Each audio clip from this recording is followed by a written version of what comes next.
Now y'all see this. Now come on my camera, sir.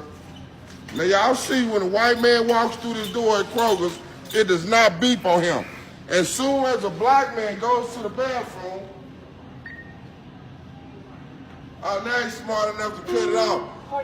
Look, look what it does to a black person. You ain't that some racist shit? I see it. A black man goes through here acting like he's stealing, and this white man walks through here, man, it does nothing. He got a leather coat on and everything. Walk through her.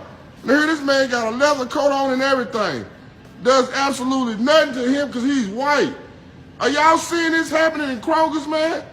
If this is not the racist, man, most embarrassing shit. I just walked through here, man, and these people come arrest me like I was stealing. I'm not going for this shit. This is not the last of it. Y'all will be hearing from me. Please believe it. Did you not see that? I seen it. I seen it myself. Let me see if I